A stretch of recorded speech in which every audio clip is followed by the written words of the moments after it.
Thank you, Lena, for that really kind introduction.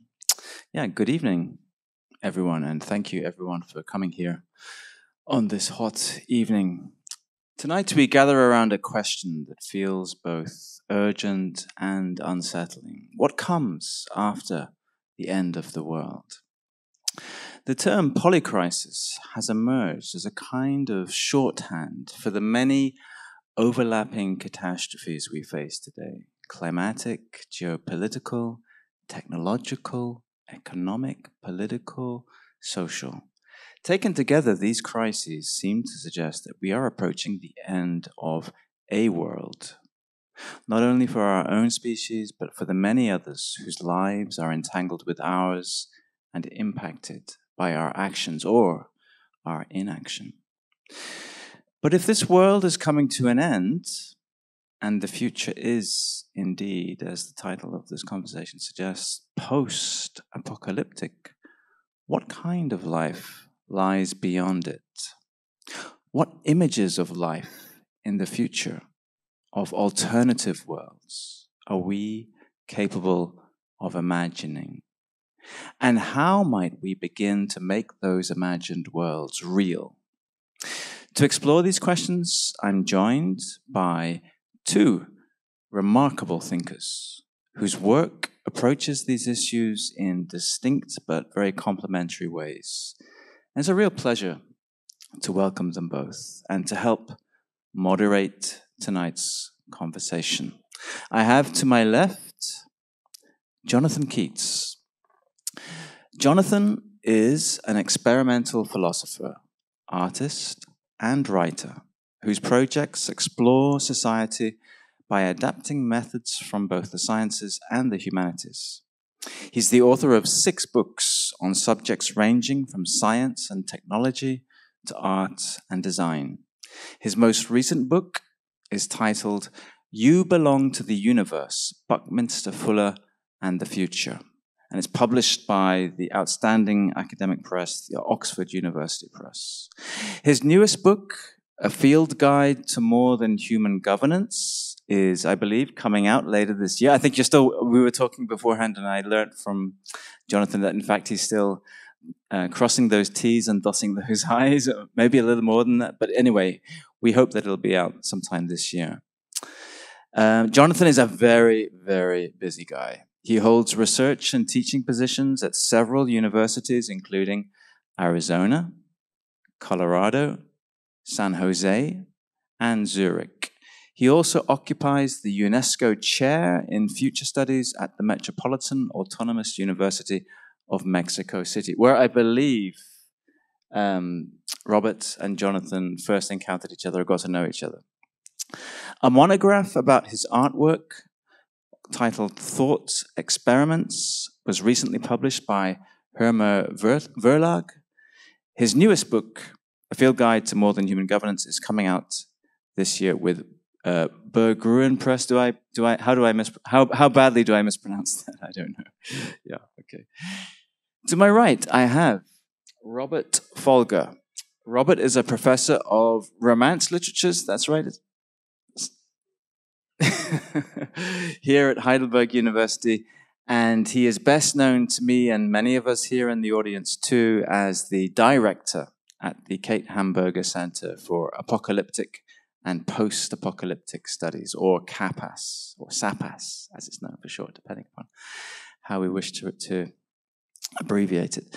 His work examines cultural narratives of collapse and their significance for our understanding of current crises.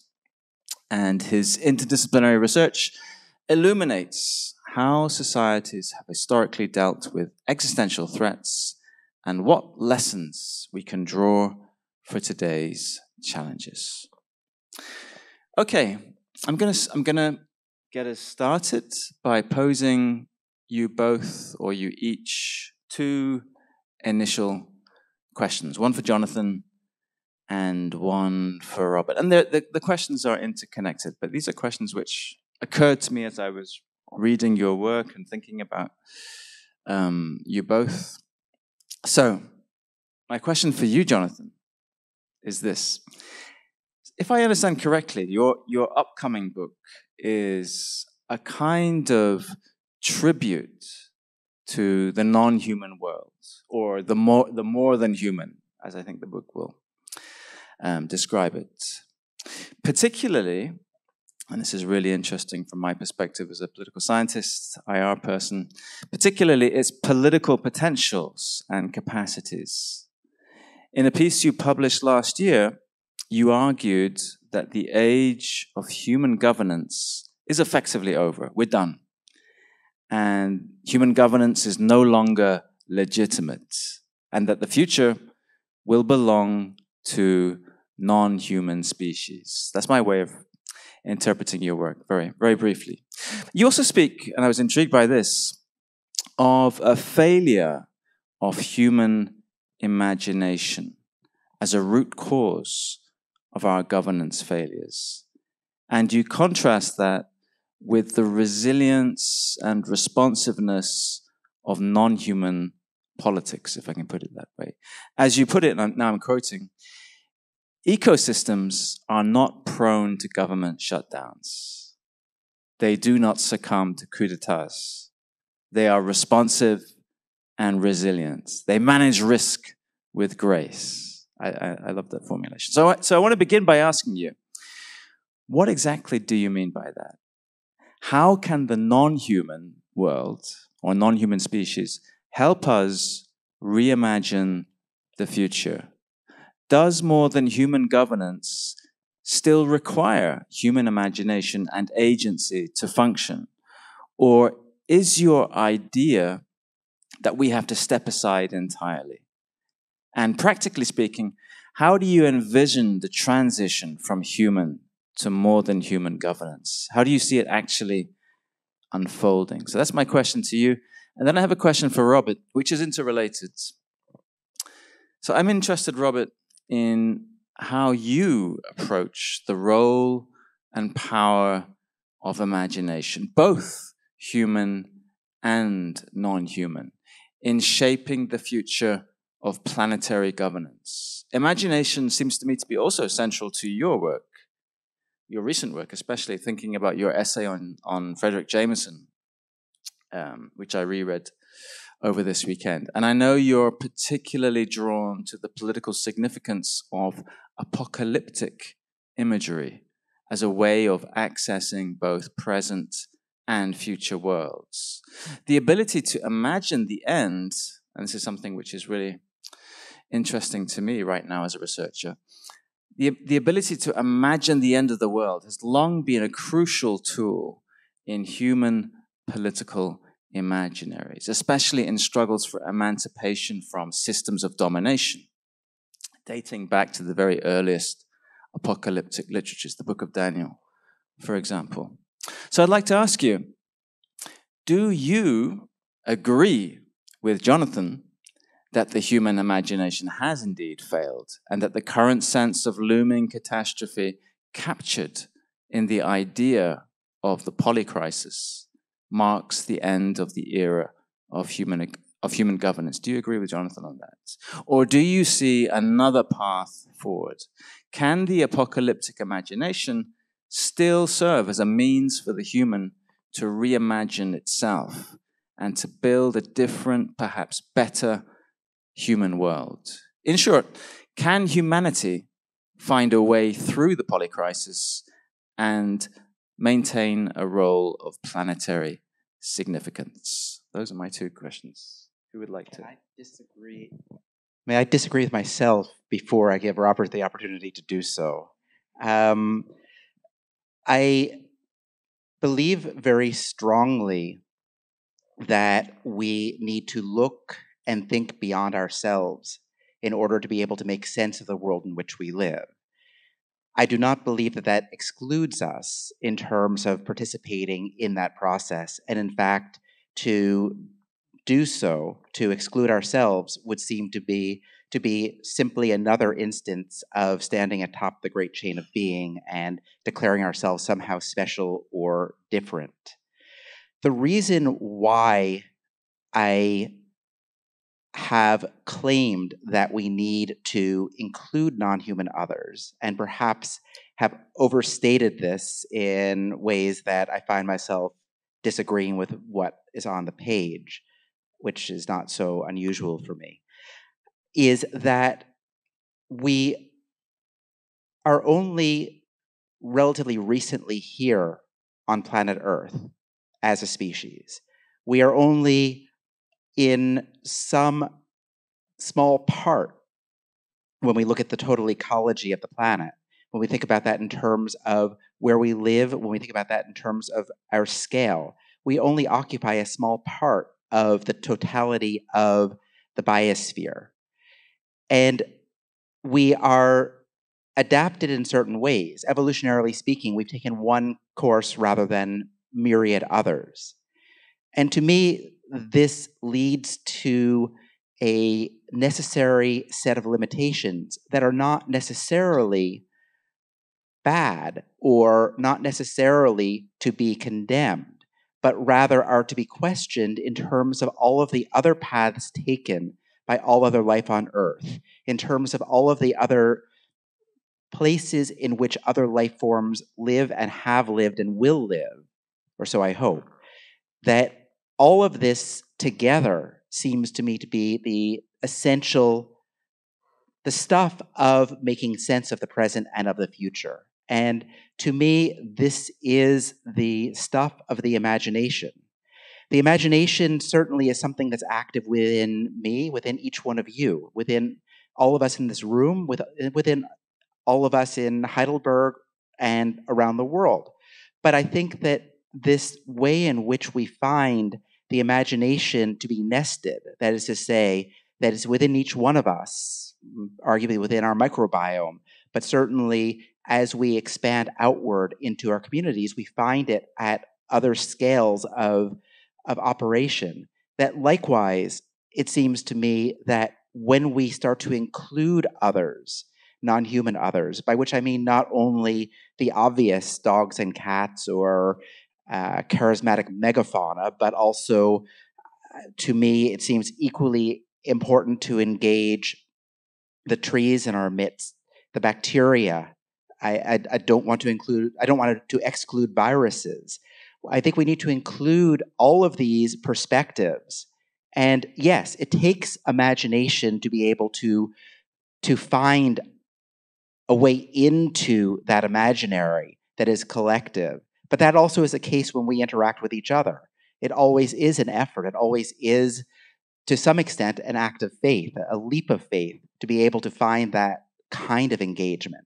So when I speak about a body politic as a more than human body politic, I speak about it as a matter of ethics. That is to say, we affect all life on Earth through the decisions that we make. And if we're to be true to democracy as a concept, as a principle, we need to include others in that decision-making process, but also as a computation, also as a matter of how we make sense of the world and how we make decisions that are better rather than worse. That happens through this collective intelligence that emerges as we engage with others, and as they engage with us. And I can certainly get into some of the details about how I imagine that might work, but I don't want to speak forever here. I think that Robert needs also to disagree with me. Well, then I'll try. Okay. Well, thank you so much, for this introduction. Also, thanks to the DAE, to make this possible. And we are also situated here in Heidelberg, and it's great, to finally have an opportunity, to work together. So I hope I can reconstruct your question. That's quite a while ago, and I'm getting old, I don't remember things anymore. The imagination. Yes, I think the imagination is absolutely essential, because I think what we are facing is actually a crisis of the imagination, which is for me also an epistemological crisis. The imagination doesn't play actually a role in the way we treat with crises, and that is because it's epistemologically. If you're facing a crisis, it's always, we're looking always to the same sort of solution. That's usually science. That's something like evidence that's fact-based, but I mean, to open a future, I think you need the imagination. And I'm talking about imagination in this sense of really creative imagination, something that is not already determined. And you mentioned, I mean, I was working with the notion of Jameson, because, I mean, he is claiming also that what we have lost is a sense of, utopia. We are only thinking in terms of either in catastrophic terms, I mean, everything is too late and it's going down the drain, or the other thing is the best we can do is not to let it get worse. And I think, I mean, this is not what imagination should do. Imagination should open new horizons, and this is the important thing. And with the multi-crisis, I mean, I'm at the Center for Apocalyptic and Post-Apocalyptic Studies. We are fighting a little bit the tendency here to that everything is some sort of a pan-apocalypticism. I mean, everything becomes apocalyptic, which is not the same. I mean, not every crisis is an apocalypse. I mean, the crisis in itself, I mean, as the famous German historian Reinhard Koselleck termed it, that's the crisis of modernity. I mean, this is how capitalism works. I mean, it's just one crisis of the other. And apocalypse is a different way of thinking about things, because the crisis is a moment of decision, I mean, where you can go this way and this way, but ultimately, I mean, the system is actually preserving itself, it's self-perpetuating. And apocalypse is the sort of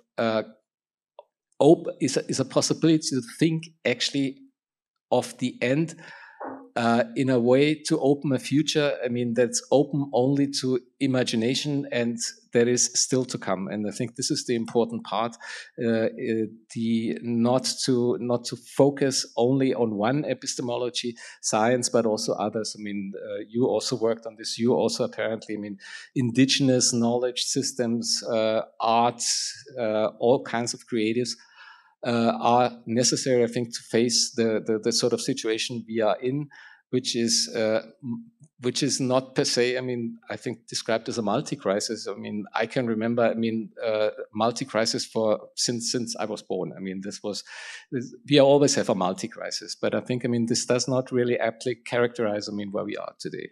So I'm not sure, I mean, it didn't do a good job in, I don't know, disagreeing with you, I think.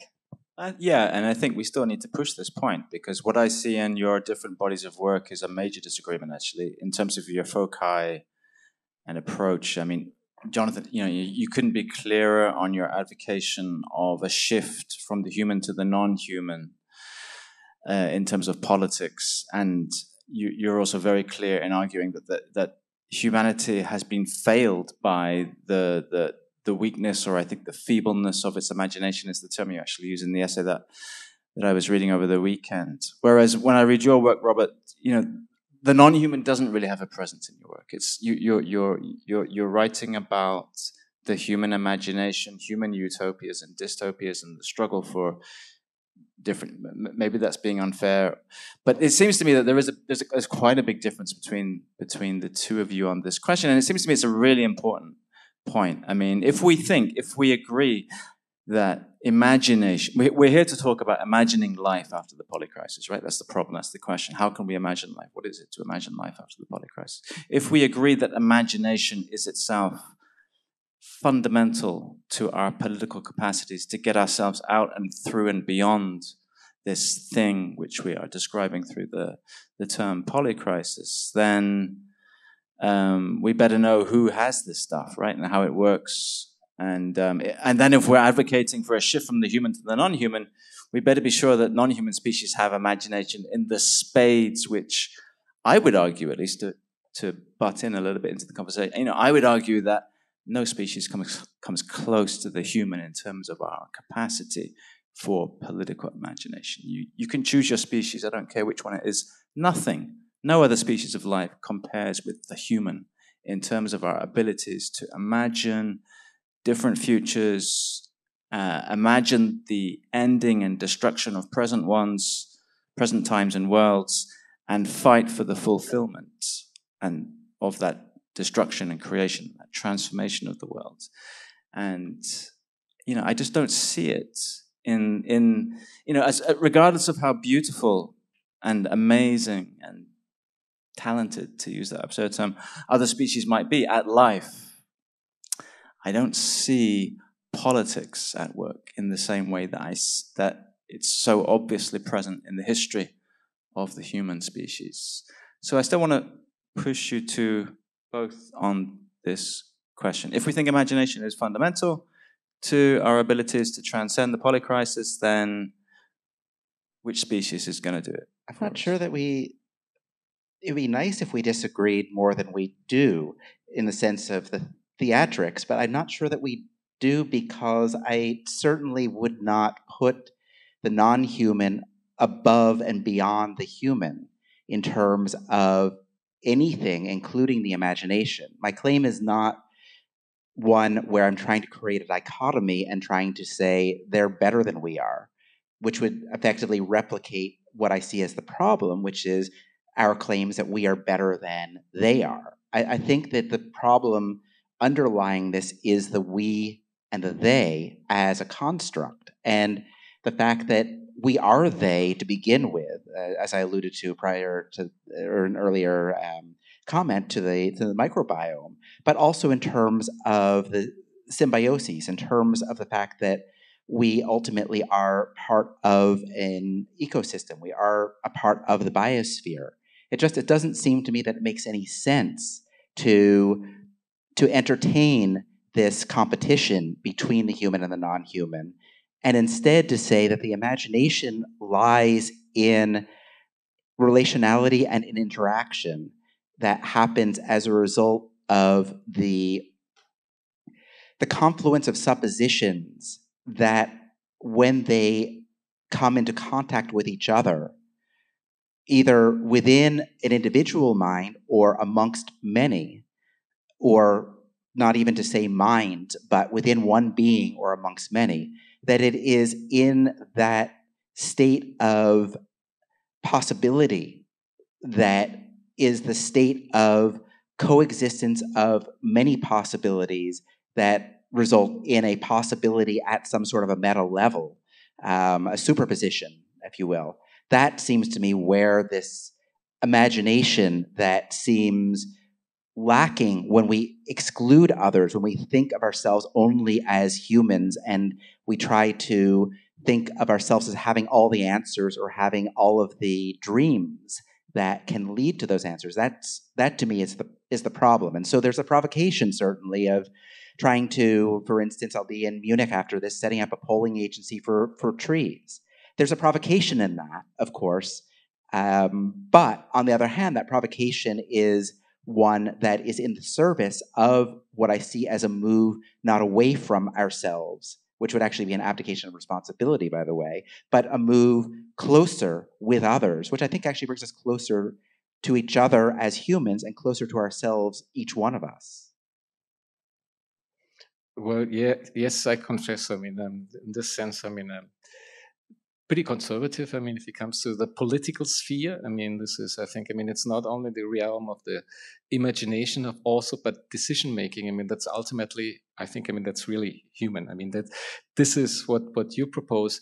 I think, I mean, is really incredibly important, because you called it a provocation. I think, I mean, this is, if you're talking about crisis, I mean, I think we are facing actually a political crisis, particularly of decision making. Democracy, which is probably something we could talk about, is, I mean, the solutions or your imaginings, I mean, how this could be. I mean, is this what would be interested, I mean, to hear from you? I mean, this is, in which way do you see this still as some sort of a democracy? I mean, that would be something, I mean, would really like to know from you. And I think, I mean, this is, of course, I mean, that there is a shift, and that this is important, I mean, to get away from this rational, from this instrumental rationality with the extractivism and all these sort of things. But ultimately, I really don't see a way to get away, I mean, from a certain point, from a certain anthropocentrism. I mean, this is, I don't know, I mean, maybe you can tell us, I mean, how you imagine how this works. I mean, how can you escape it? Should we escape it, or just try to make the right decisions? If we could make the right decisions, then I don't think there would be much to argue about or to worry about. But it doesn't seem to me that we are making very good decisions right now. So it invites other constructs, other ways in which to have the conversation, other conversational participants who may not be conversing with microphones, but whose behavioral patterns, whose phenology, this is readily apparent. This is available and is something that we have found ways to ignore in the short term. We were speaking earlier about air conditioning, and air conditioning is an excellent way to block out much of the world, but it ultimately doesn't work. It ultimately just results in more energy usage, primarily of fossil fuels, and exacerbating the problem. So I guess that what I'm speaking about when I talk about the inclusion of non-human others in our discourse is not to put some sort of human hat on a dolphin or on a mulberry tree, but rather to say that in each instance, each of these beings is communicating, is expressing, is articulating at every moment, as we are. And I don't see the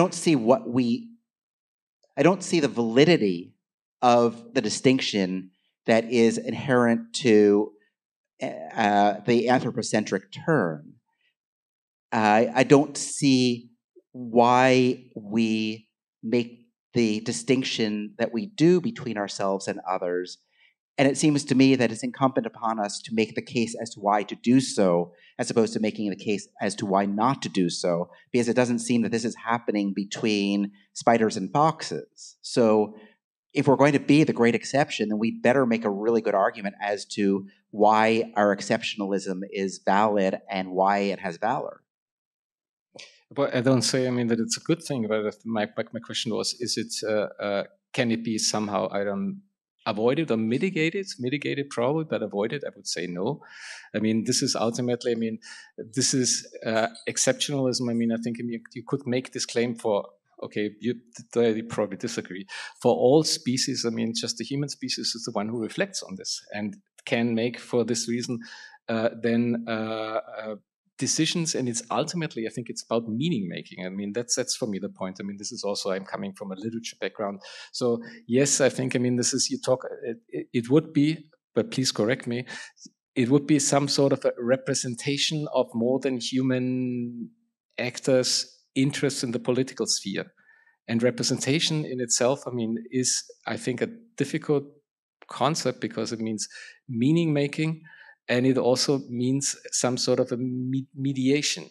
And so I'm not really sure, in practical instances, this was your initial question also. So what's the sort of,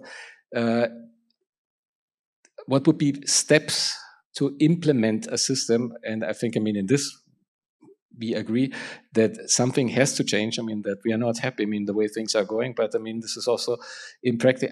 I always hate this question. When they ask me this is so what do you really want? How does this work out in practice? But I still want to ask you. Well, I guess that to begin with, I would say that all of the problems you're identifying are problems at every scale. That is to say that Jonathonocentrism is certainly a problem that I face for myself.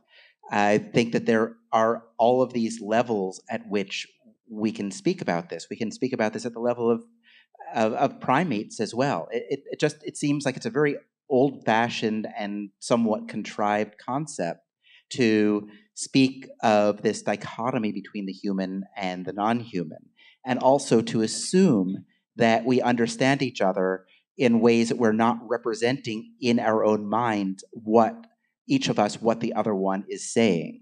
I guess that I'm skeptical of the fact of the claim that there is some sort of a purity of interaction or a transparency of interaction between humans, and that is different in kind from some sort of a way in which the Umwelt of every species somehow is a force field that makes it so that species is incapable of having any sort of knowledge or understanding of the others. Again, it seems to me that the challenge, or it seems to me that the argument needs to be made as to why there is such a force field, especially given all the evidence that we have. And I think that the evidence plays out in terms of the political crises, polycrisis, if you will, of our time, in our misunderstanding, in our inability to communicate, in the polarization of society that seems to be the underlying problem that is underlying the problem of doing politics together.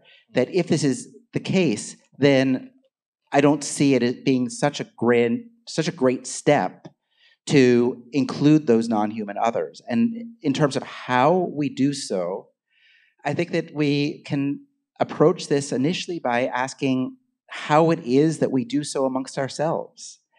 I wouldn't say that as a species we are likely to have started out speaking in English or German or Latin. We started out articulating through gesture, through behavioral patterns, through our biological functioning in ways that we were in relation to each other and affecting each other.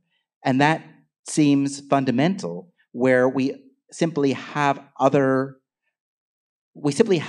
a greater plurality of ways in which to do this work to the best of our knowledge than many other species do. And whether that then leads to your claim that humans are simply orders of magnitude better, if not better in kind, orders of magnitude better in degree in terms of the imagination as a practice and of politics as a practice, we haven't really given others much of a chance, I would say, to be able to be a part of the body politic, to be able to make that claim in the first place. Well, I never claimed, that this is human communication is so much, is really working out. From Freud to Niklas Luhmann, who said, successful communication is the exception. Yes, that's true. This is, that's also philosophically speaking, that this is, you can never successfully communicate in this sense. That is true. And that you also, the question is, this is, for me, is where is the sort of, the communication is also something that then gives you information to base a decision on. And I think, this is where you're going, no? This is, we should not only just base it on us, but also the sort of communication we get from other species. I would agree, but ultimately, this is the political process is, I think, is one, that is, can only be implemented by humans. This is essentially, that I would like it essentially to change, because we have a paradigm. This is why I started out with an epistemological crisis. We are pretending, that these are all rational decisions. This is, everybody can see on an everyday level. There's much more going on. There's all sorts of effects coming into this, but this is not part of the political process as it is organized right now. So I would also say, okay, the information from trees and other species, should be part of the political process, but that this is imagined then as something like, as a form of representation, I see this difficult. How do you avoid then which is anyway, I think, a big problem of political process, some sort of ventriloquism. That you're always speaking for somebody else. This is politicians doing this all the time. So if you are the advocate of another species, how do you avoid that sort of thing? How do you avoid representation in the broadest representation sense in this sort of thing? I'm speaking for somebody else. Is there a way around it? So is the interests of other people? If communications is difficult, if it fails even on a human level, how is the human more than human communication? How does this work? Let's take the opposite approach. Rather than looking from the proximate and the human condition as a condition of being political, instead imagining politics to have been around as a phenomenon long before we were, where we have only taken up politics in a particular way in terms of how we organize as societies, how we go about our business creating parliaments or various other specific cases of governance. So to me, governance at the most fundamental level is ubiquitous. It's homeostasis, which is never something that is stable. It's always something that is coming into being, and always something that is coming into being in ways that is responsive to changes in conditions that surround that body politic. So to me, the biosphere as body politic pre-exists us as political beings, and we are not so much in need of trying to figure out how to bring the orangutans into parliament as a matter of how to recognize this body politic that's much larger than us, that is in the shadows largely now because we've cast such shadows, but that is operational and that can be fundamental if we are willing, with our rather trivial command on reality in the present as a result of our technologies in a very short span of time relative to the span of time of life on Earth, if we are able to set aside the noise that we create through these technological means and perhaps find our way into this larger body politic that we are perfectly capable of being a part of. We've been a part of it since time immemorial, but only in recent history have we become self-proclaimed other, exceptional, and in every possible way, separate beings living within a world that we seek to control. I want to just push you a little bit there, John. How do you distinguish your argument from the many other authors who make the same argument across the social sciences and humanities? I mean, you're a philosopher. You classify yourself as a philosopher, an artist. I'm just like, I mean, as a scholar, when I make an argument, I have to qualify what I'm doing and distinguish it from what other scholars are doing, and how I'm borrowing also from other scholars, what I'm building on and what I'm differentiating myself from. But yeah, I'd just like to hear you say. So things like, for example, to give some obvious examples, Donna Haraway, Rosie Braidotti, Anna Singh. These are all authors. These are all post-humanists, as they're described often in the social sciences, people who've made exactly the same kind of argument about the failure of the human, the collapse that we're on the brink of, the radicality of the polycrisis, or whatever terminology they care to use. This is a narrative. This is a very dominant narrative, actually, in social science. This is the most common narrative to encounter as a social scientist today, working in any area of research connected with environment and security. So, yeah, I just want to know what it is that you. I mean, obviously, you do bring your work's amazing, and I know a lot about your broader oeuvre, and you've done incredible things. But I just want to know, in this context, what do you bring to the table that enables us to think differently and to imagine life after the polycrisis differently from, for example, Haraway or Braidotti or Singh? I guess I don't find it very interesting to try to make these distinctions. I find that aspect of academia to be one that may have some value or importance, but I don't find much value or importance in it. I am far more interested in this question of practice. I'm much more interested in the question of how a perspective that is certainly not gained in a vacuum, in the sense that there are books, there are readings, there are other voices, human and non-human. That seems to be a given. To try to position myself relative to others or in differentiation, I don't see why that's necessary or why it's a good use of time. It seems instead what's a good use of time is to try to exercise these these ways in which to structure within my own mind what I reckon to be the way in which the world works or could work, and to put that into practice in a way that engages others. So I call myself an experimental philosopher primarily because I don't know what that means, but I have some intuitions about what it means.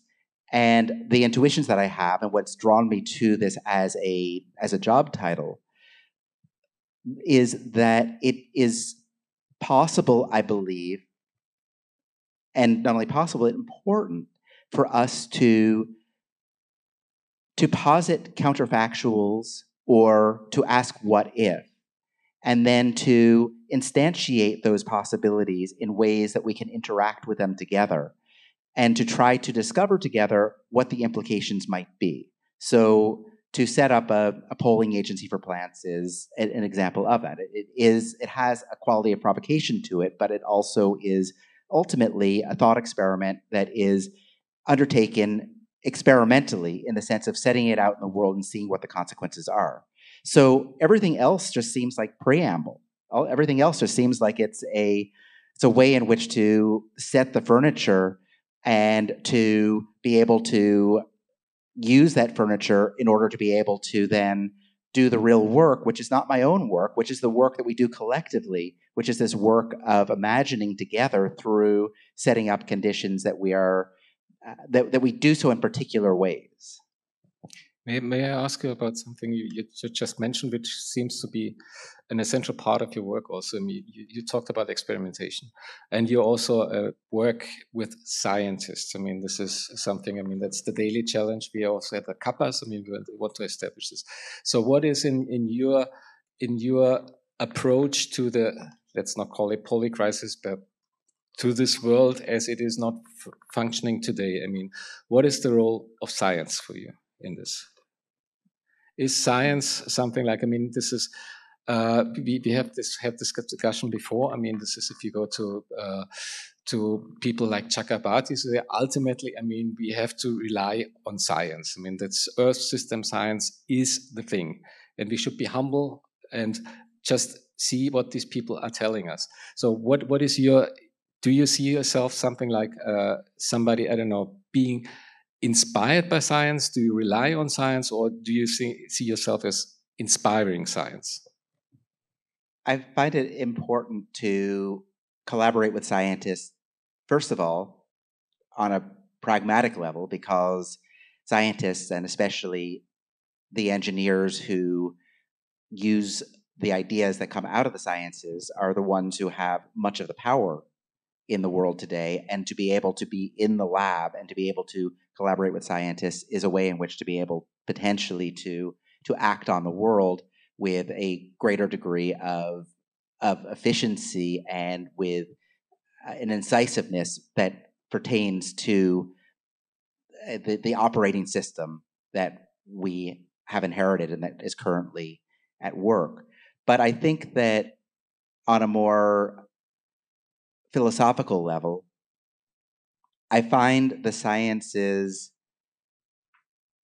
endlessly fascinating for reasons that probably you do, which is to say, epistemologically, how are the sciences working, and in what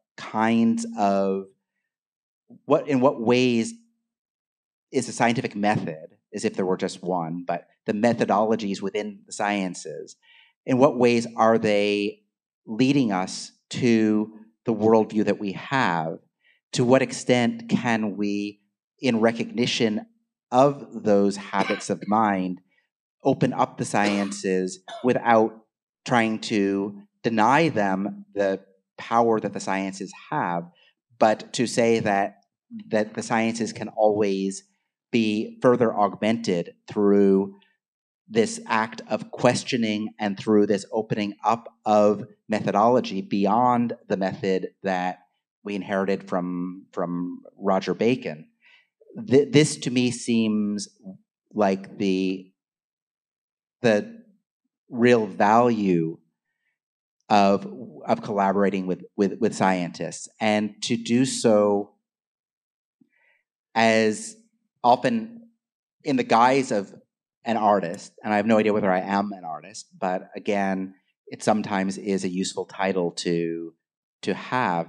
But to be able to come into the lab to work with scientists as something other than a scientist seems to be a release from the scientist acting according to certain professional standards that would otherwise be required. And I think that likewise, in my reaction to your question about footnoting myself, I think that likewise there's a deep need for expertise and for experts and for disciplines and for discipline driving them. But there's also, I think, a deep need for the undisciplined work of moving between these disciplines and abusing techniques, methods, and putting ideas into modalities that are really not what they were intended for, such that they kind of come into contact with themselves in alternative ways. Yeah, well, I would definitely, agree with this. I'm also endlessly fascinated by science because, this is just because I don't know anything about it. That's part of the fascination. But I'm also thinking, getting back to one of our starting points. So what's the political aspect of this? Science is supposed to be neutral and objective. And this is so. How, in this sense, so to the greater picture of decentering humanity. Isn't there a contradiction for you? This is that science is very much. It has its object nature, but how do you think? We could get to this point. Where we then say something like there is a science that is not anthropocentric. I don't think science is at all anthropocentric. I think that science labs in Heidelberg and in Arizona tend to be anthropocentric, but I don't think that science is. I think that science, I think this process of finding patterns and acting on the basis of those, which effectively is what Bacon is talking about, and is in various other ways what scientific methodology is doing, is done by all life on Earth all the time. I see vast potential in non-human co-PIs as a part of doing science in ways that will augment science. And this is some of the work that I do in some of these labs. So, for instance, at the University of Colorado in Boulder, working with how we can bring honeybees and fireflies and some of the other species who play a role in the research as objects of research initially, as subjects of research, how they can act as researchers alongside us. That to me is an essential part of this opening up of science and of questioning the specific ways in which the human mind and a particular moment and in time and place, a certain set of minds, a certain group of people have defined how science works in ways that seem very limiting. I don't know. I would like to. So you say that you're not a scientist, or you don't present as a scientist, but you present as an artist. But for me, I walk into a museum, a gallery, and I'm sick of being lectured to by artists about the climate crisis. Me too. Right, yeah. So, please give us, I don't want to learn about what the honeybee can do in an art. I want to be inspired. I want to see the creativity of the human imagination. I want to be able to imagine the future through the human lens in ways that only art can do. I don't want to read about another artist who's borrowed an idea from science to make a work which has been funded by some science-based organization in order to mitigate the effects of the climate crisis. Because it seems to me that has become such a trap for art. Fully agree with you. Right. I'm glad to hear that. So what if since you ask, I mean, so what's your view then on art? I mean, does it have any role, or would you just say, I mean, we don't need it? Or I think art, like philosophy, should be speaking back to science and articulating through a different language, creating and working with concepts in a way that is antagonistic to science. You know, this is what Deleuze and Guattari said. You know, the whole point to what is philosophy was to distinguish, to try to delineate the differences between the function of the purpose of philosophy from art, from science. It seems to me that we've gone wrong somewhere along the way in terms of becoming subjects of science, as social scientists, certainly, as humanities people, as philosophers, and as artists. You know, there's a lack of confidence in the arts and in philosophy, in thinking, in thought. We're afraid of science. You know, how many times do you listen to a philosopher preface their talk with, "Oh, the science says this, the science says that, and therefore I'm going to approach this problem in this way," or whatever it is.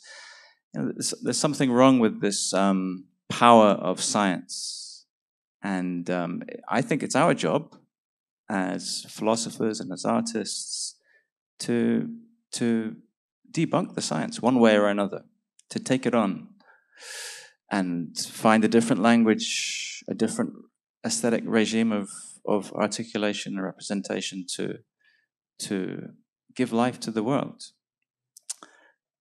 I fully agree with you, and that's partly why I said that I don't know whether I'm an artist, because I think that if I knew that I were an artist, then I would be in that trap that you've defined all too easily, and it's one that I would like to very much to avoid. And the title of experimental philosopher, which is one without portfolio, one without any validation whatsoever, is one that is slippery enough that I feel that I can move between worlds.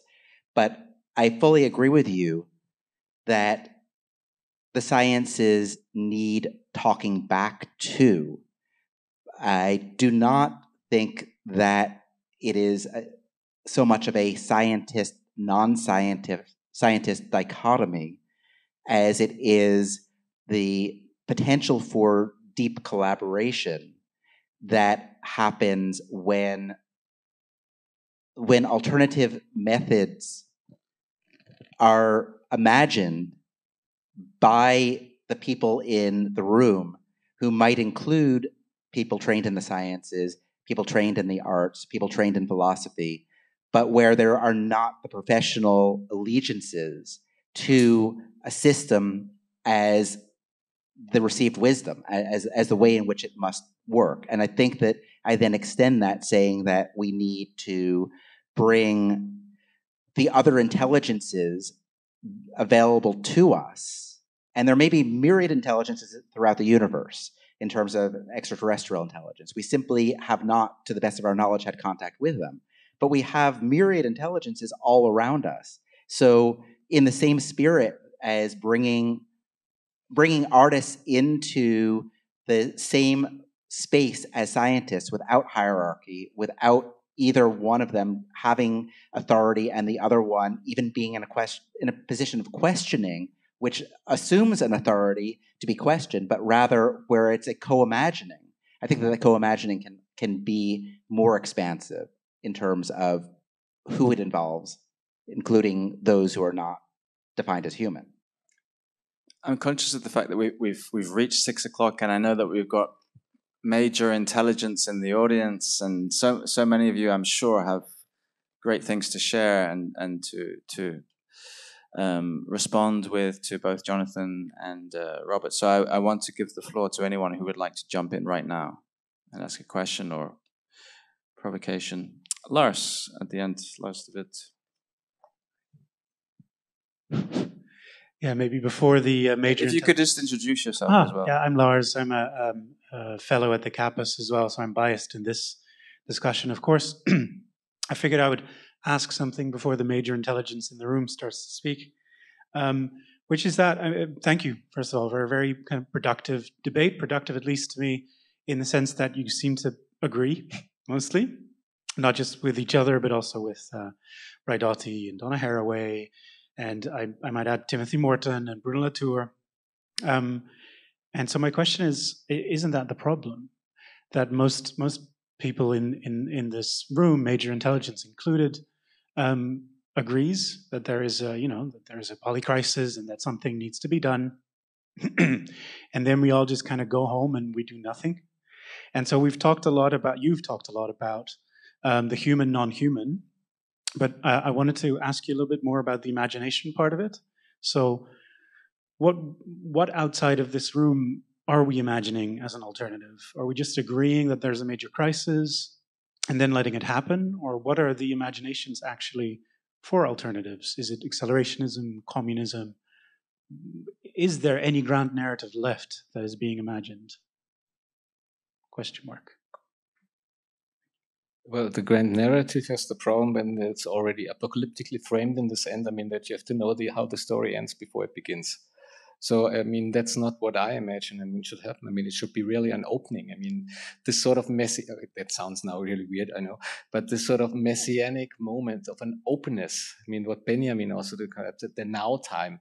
This is the sort of where something happens. I mean, not communism, not whatever what we have here, but really, I don't know, working on this, but also at the ground level. I mean, there's philosophical ideas, and they're not altogether new. I mean, I'm still, ever more attracted to Bloch's idea. I mean, this is the idea of the principle of hope. This is not just that they not just go out. I mean, we talk here. I mean, that is also out there, but which doesn't mean, I mean, that you have, I don't know, to glue yourself, I mean, to the pavement or something like this, but just to also try to do it on an everyday level. So I think, I mean, this is also, there's something like concrete utopias, but I think, I mean, this has been lost, or maybe it's gradually getting recovered, I mean, by our efforts. But of course, I mean, I would also say, I mean, and this is, both of you, I think, were hinting at this sort of thing. I mean, there's also power structures. I mean, we can do what we want. I mean, science is a fact. I mean, we can have great ideas and, I don't know, be on the spot. But I mean, which politicians will then ask, definitely not me, maybe you, but definitely not me. I mean, how to resolve, I mean, really, I don't know, some of these issues when it comes down. I mean, when it comes down, I mean, to really now it gets serious. I mean, COVID was a good example. I mean, where it's just something like then, okay, but now, I mean, this is really serious. I mean, you just, I don't know, with your philosophy and all these sort of things, I mean, just leave me alone. I mean, you have to resolve the problem. And this is, for me, an essential problem. And I agree with you. I mean, I would also like to know, I mean, how to work on this. But I think, I mean, you will not, I mean, that's a process. I mean, the best can hope for, I mean, to work on it like we are doing here. I mean, talking about these kind of things. I mean, maybe, I don't know, convincing a few more people. That's not as nice as the revolution. I mean, I would also like that, but okay. I mean, I think that this practice of, I really like what you've said. For me, this practice of asking what if and following through with it, in the sense not of doing it such that it's indelible, but trying out possibilities of various kinds and seeing what the consequences are in a space that is not inside this room, but to the best of our ability, in ways that are feral, in ways that are out in the world that could well spin out of control. To me, this act of experimentation is an act of the imagination, and it is one that is probing through what it comes up against and what sorts of interactions take place, both in terms of understanding whether that counterfactual or that hypothetical, in fact, is desirable, and also in terms of building the wherewithal, if it is desirable, through those who are involved in it, potentially to bring it into being.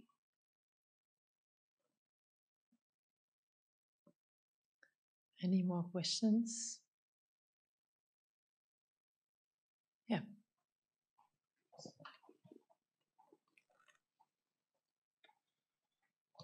My name is Alexander Prishov. I'm from University of Copenhagen, but I'm also biased as a part of the CAPAS.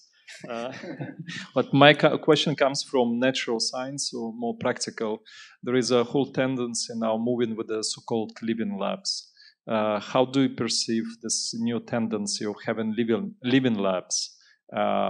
First of all, is there some sort of a phenomenon, and if it solves one of the problems of integrating non-human beings in the process of decision making and doing the science, or it's just another failure? Thank you.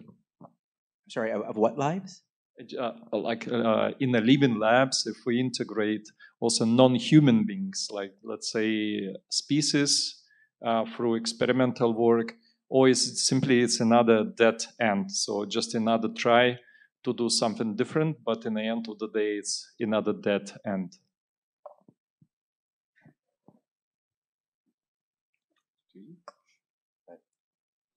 Thanks for the question.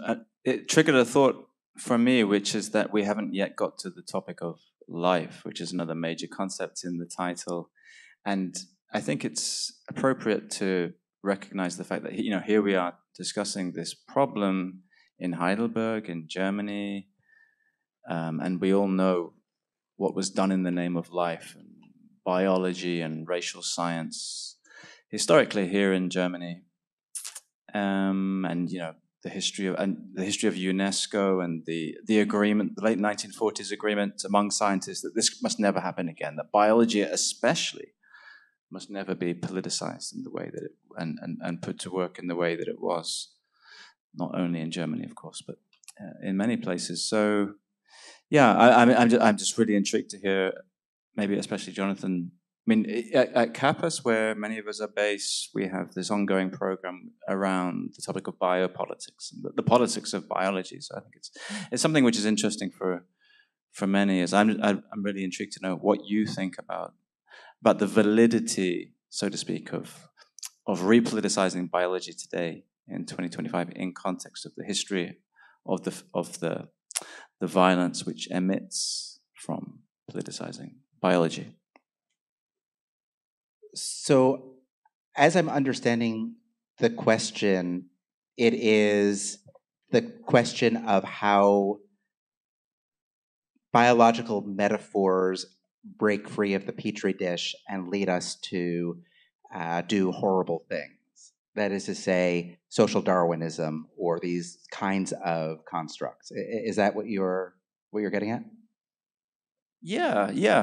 Or I mean, it's not just metaphor, though, is it? Once we start to buy into biological concepts, so to pick on one that you do reify in your work, resilience. You talk about the resilience of the non-human world, how non-human species are more resilient than human species, and that this means that they are politically more adept and superior to the human. That's my way. I mean, that's my trashy way of reading. Again, I'm definitely not claiming they are superior. That's my way of reading you, but we can differ on that. But there's a for me there's a problem once you start to do that, because then the political question which has to follow is then, okay, what happens when we identify an individual or a group or a society or an ethnicity which is less resilient than others? Are they somehow less politically competent than the peoples and societies and individuals that are super resilient, like their non-human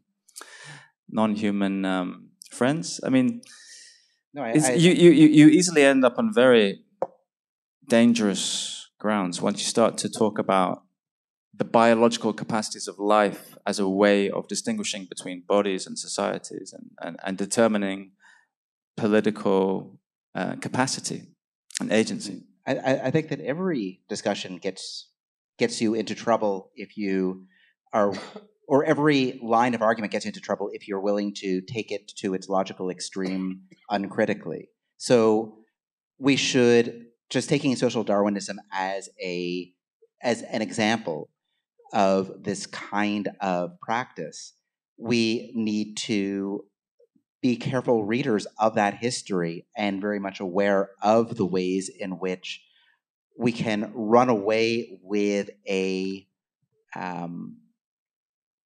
we can take a position and find justification for that position somewhere in the world in terms of something that is happening in amongst all the myriad phenomena that we observe.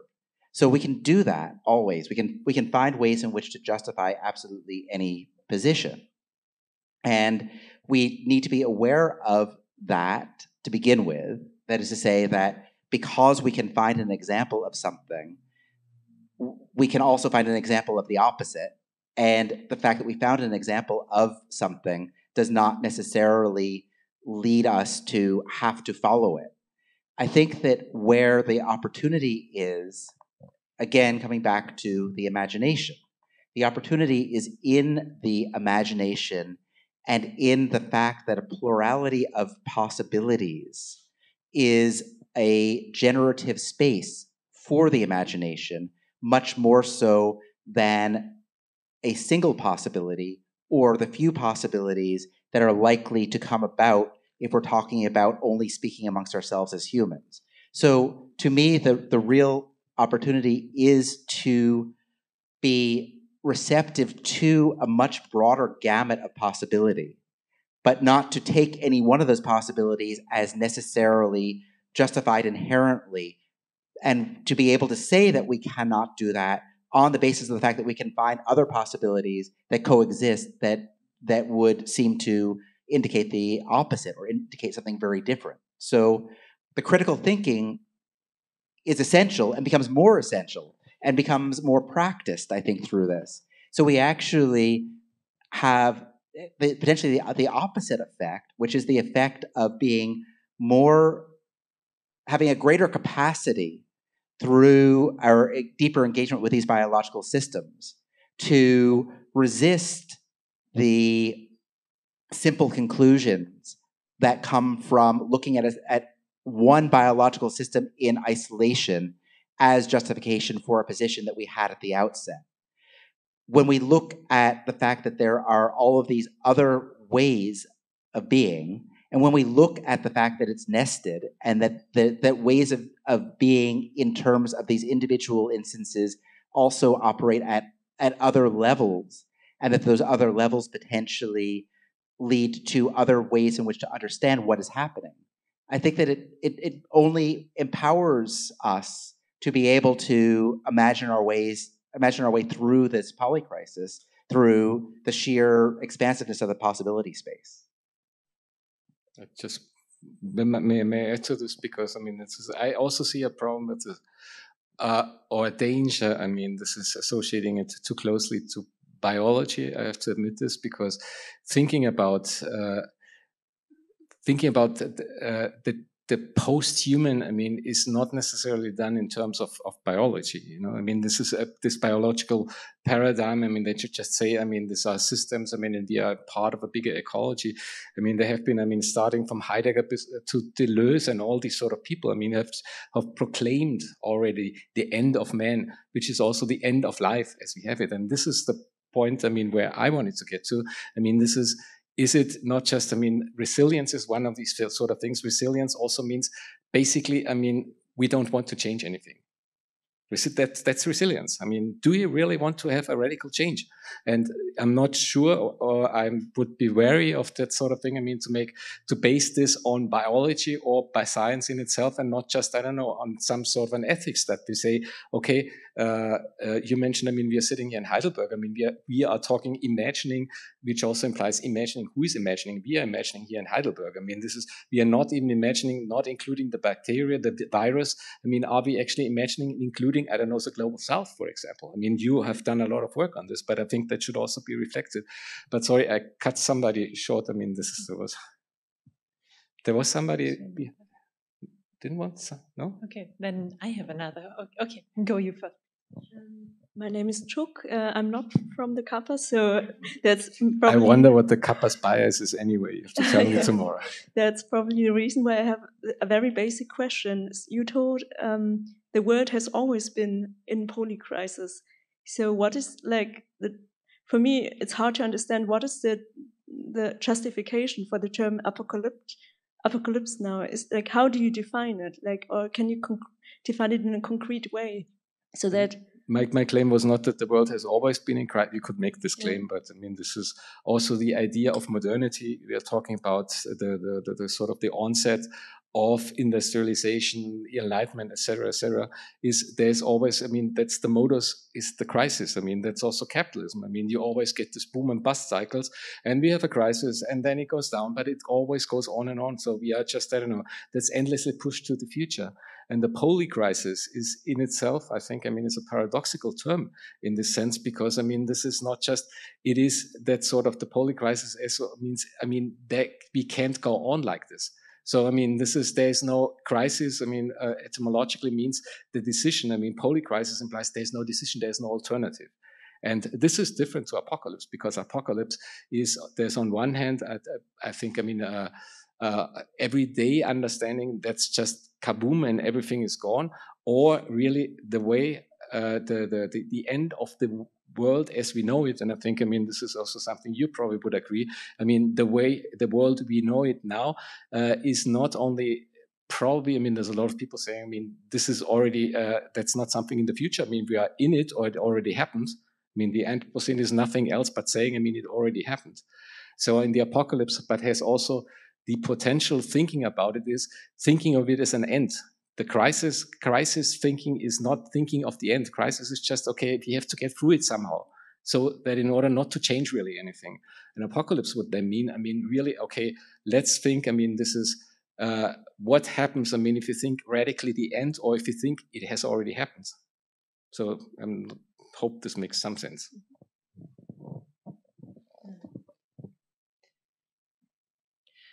Another basic question. So we use in our title apocalypse and also polycrisis. And the title says imagining life after the polycrisis. So my question would be, what is different in terms of imagining after than before? And if I understood you correctly, so taking your definition from apocalypse, it means we are already in it. Are we in it, or are we beyond it? And what does this do to our imagination? Well, if you're in it, I mean, I would not say, I mean, there's one position can be made. I mean, this is the whole idea of the Anthropocene is just, I mean, it's already too late. I mean, we can just be resilient. I mean, we can try to fix it somehow, but I mean, it's already, the CO2 is already in the atmosphere. So, I mean, this is a different sort of thing. I mean, but we have also, what we haven't discussed is, I mean, is the term of post-apocalypse. I mean, the post-apocalypse is in itself a paradoxical term. I mean, if you think about apocalypse as the end of everything, there can be no post. And yet, I mean, this is just, I don't know, as Lars said, I mean, go out there, I mean, you will just, I don't know, see a post-apocalyptic series, you will see a post-apocalyptic movie. In the newspapers, even they're using post-apocalypse now. So the idea is then the post is not just something, I mean, that is not just something, I mean, after it, I mean, that's why you're stuck in the whole thing. I mean, this is my position. We are stuck in something. This is an end that doesn't want to end. And hence, I mean, I would say, I mean, this is, would advocate, I mean, anytime the apocalypse is better than the post-apocalypse, because I mean that's our mode of being, I would say. But that was not even your question, no. I think it was part of the or an answer to part of my question. Do you mean the second time imagining was the post? Yeah. How is it different from imagining from behind? As you said, you have to think it from the end. So what is different if you think from that direction? Yeah, well, imagining, I mean, this is, we are very much in the sort of, I mean, this is somebody coming from literature. I mean, we are very much going, I mean, ecofiction, we are very much going in the sort of, in the direction of the scenario. Let's play this through. If the temperature rises, this is not, I mean, that's for me not imagination. I mean, that's just, I don't know, that's an interpolation of the present in the future. That's not what imagination is doing. Wild things, I mean, crazy things, provocative things. I mean, that is something different. And what does life look like?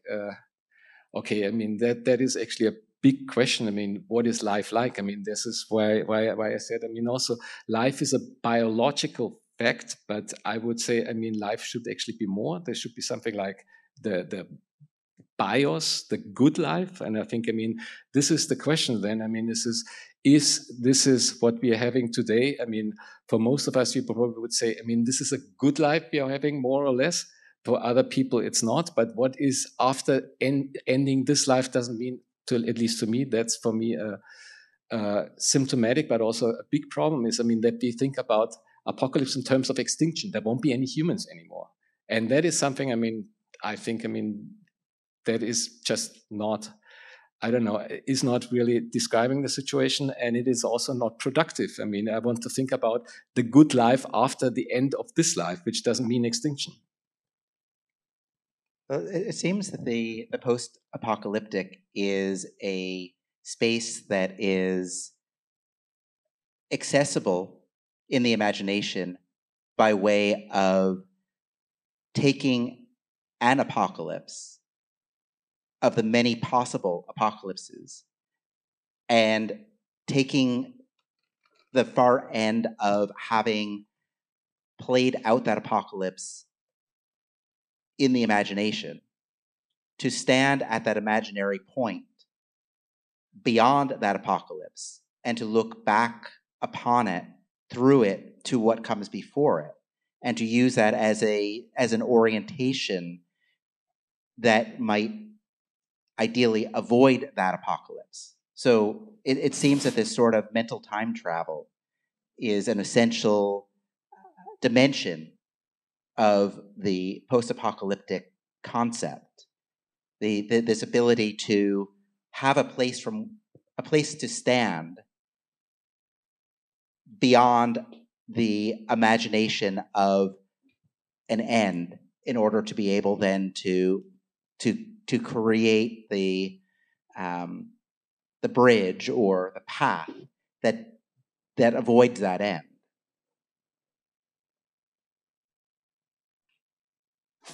There's the image of the end, and then there are the many different emotional responses which are possible to that end. And there's a sense in which today the obvious, banal, dominant emotional response to potential of the end of the world is one of fear.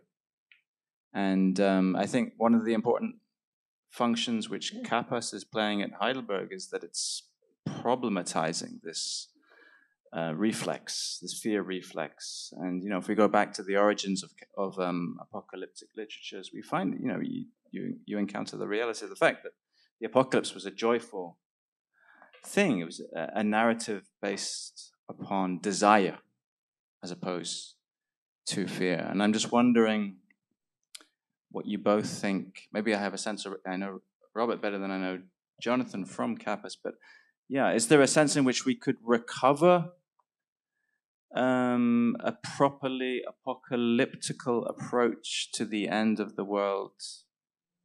I mean, thinking about experiment and experimental, can we recover that original spirit in which the concept of apocalypse and the narrative of apocalypse first emerged, to experiment with different kinds of relations with the end of the world, rather than the kind of rote reflex, one of fear? I mean, I think that we can certainly be more ambivalent to begin with. And so when we were speaking earlier, before we came down here, I mentioned that I've been working for a while on what I conceive as the greater Holocene. And the greater Holocene as a concept emerges from how we conceptualize the Anthropocene. And in some ways, the Anthropocene is presented as equivalent to the apocalypse, or as an apocalyptic phenomenon. So taking that, without claiming that that is the case, but taking that as at least something that maybe is parallel, the move is to say that we can take the Anthropocene as as definitionally what we are condemned to, and therefore what we condemn ourselves to by virtue of not imagining some possibility that does not involve that state of being one that persists for as long as we can imagine, but rather if we imagine this to be contained, that the Anthropocene is not an epoch, but that it's an episode situated within the greater Holocene, where the lower Holocene precedes the Anthropocene and an upper Holocene comes after it. I think that this becomes a way in which to take some of the ways in which the Anthropocene terrorizes us out of that term and out of that concept, such that we can then think about, from the survey of the upper Holocene, of the greater Holocene, which is how I've situated this as a thought experiment, as a project, an institute that is seeking where in the world to set the golden spike that would be the golden spike of what comes after the Anthropocene, of this upper Holocene. This becomes a way then, I think, to find in the Anthropocene not only things to fear or to dread or to loathe, but also to recognize by virtue of the definition of that upper Holocene as something that lies beyond, that actually is something desirable, what might be therefore embedded in the Anthropocene that has desirable qualities to it. And that, I think, leads to an ambivalence, at least, not to a sense of celebration necessarily of an apocalypse, but to some sort of a recognition that there is within it a world of different emotions and of different values. I don't know, does that address in any way what you're... Absolutely. Thank you, Jonathan. Yeah, we're now at the 90-minute mark, and dinner is on the horizon, I imagine, for many people. So perhaps it's a good time now to invite any very final questions or points or queries, provocations, but also to give... We have a couple of questions here. And so I'll take both of them at the same time and then allow Jonathan and Robert to respond and to wrap up for us. So one here and Sahid over here. Yep.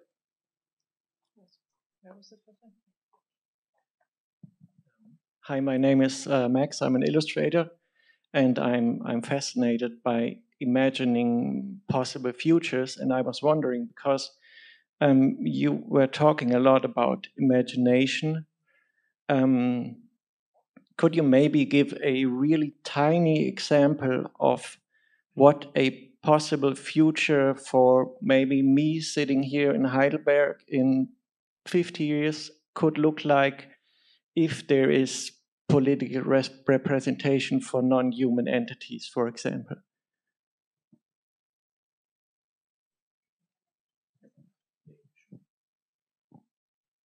Okay, thank you so much for that interesting talk. My question is on imagination. You are talking about the fact... Introduce yourself. Oh, my name is Said Adesumbobilo. I'm from Kabas. My question is, you were talking about the possibilities of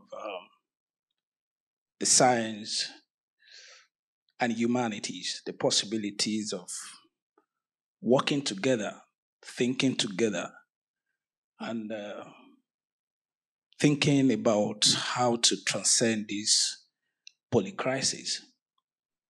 But my question is on this idea, the problems of language. Of course, it is very easy for everyone to ask a basic question because we are here, perhaps we are talking from within the humanities. But in science, it seems they already have their own language. The language they invented, for us to see them as superior to us. So now, if we are to collaborate or to think together, how do you think that is possible? Or will it be possible for people to actually understand the possibility or I don't know how to put this, I'm sorry. Okay, let me put it this way. The scientists, they already have their language that makes it difficult for us to understand their word, especially when they are working in the lab. And of course, you talk about the methodology. Their methodology is also very different. Now, if we are to work together, think together, imagine the future together, what language do you think will make it possible for the people in the humanities and the science to think together for the futures that we are thinking or talking about? Is that clear? Thank you. I think that was for you. Okay, I am going to attempt to take these two questions together and maybe not to answer, because then we would definitely be here all night and I would only confuse myself, but instead to take up the offer to propose something and to say that perhaps it exemplifies some way in which to get beyond the bind of the sciences speaking with authority, because the sciences have come up with the language in which we are all meant to speak, only that most of us are unable to speak as fluently as the scientists. So there's a river near here that is a living system comprising all of the different life forms interacting together with the geology, together with the ecology, that is, to me, possible to look at in terms that are initially metaphorical but might be more than that. What if the flow of time were to be calibrated by the flow of that river? In other words, what if we were to take the tallest clock, the central clock, if there is one, in Heidelberg, the municipal clock, and we were to calibrate it such that that clock were to run at the rate of the river? That is to say that we imagine a water wheel set in the river that is scaled to spin at 1 revolution per minute in terms of the average flow rate for the river over the past 100 years or so, but where the ratio of the present flow rate to that history becomes the basis for this clock indicating time, both in the moment and through the years ahead. I would argue that time is political and that time is one of the core phenomena in terms of timekeeping, in terms of how we are in the mess that we are in, because of the ways in which we insulate ourselves through our clocks and calendars and the independence of the atom, the independence even of a mechanical system that allows us to coordinate, that allows us to undertake logistics in ways that we're oblivious to the effects of our actions on the world. I would argue that this clock, a clock that is really a collaborative act on the part of the life forms and others that comprise this living system, by virtue of having that clock running as the municipal clock of Heidelberg, and by virtue of coordinating on the basis of that clock, classes at Heidelberg University and the stock exchange and everything else, that would in fact politically embed in the system here these non-human life forms, together with the human, because we also are affecting this, that we would together in this process of creating a feedback through the river, that time is measuring us as we measure time. I believe that this would lead to a political difference in terms of what life would be in Heidelberg. And this, I believe, actually could address the question of language in terms of what a scientist wants in the evaluation of a system typically is reductionist. It typically is a matter of signal and noise, where signal is defined in relation to noise, and that signal is singular in relation to that noise. And when one is undertaking ecology, one insists upon this. This clock, however, is a composite of where signal affect, the noise is the signal. Or in other words, where the data are composite, where it becomes polydata for the polycrisis perhaps, where this speaks in a language that is not the language of the sciences and of the scientist, nor of those who are not scientists, but that it is a new language of time that is politically acting upon us and allowing us to observe the world in ways that don't prioritize any given profession or any given life form. So I'll leave you with that thought experiment and with the encouragement actually to do it. Thank you so much. Robert. I'm not sure. I think it was a very nice. It's a great image to end on. It has to be said. I mean, it does beg a lot of questions about life which doesn't live in the river and their sense of time. But it's a beautiful image. I really appreciate that. And I think we've been thinking hard, antagonistically to some extent. But I think Jonathan's invocation to experiment is a really worthy one, and something which we need much more of in every area of knowledge, certainly in the social sciences, humanities. So I really appreciate that as something which you give to us. So thank you so much for the conversation. But it was really great to listen to the two of you going back and forth, and I just want to thank you both for your thoughts. Well, thank you. Yes, and thank you, Gary.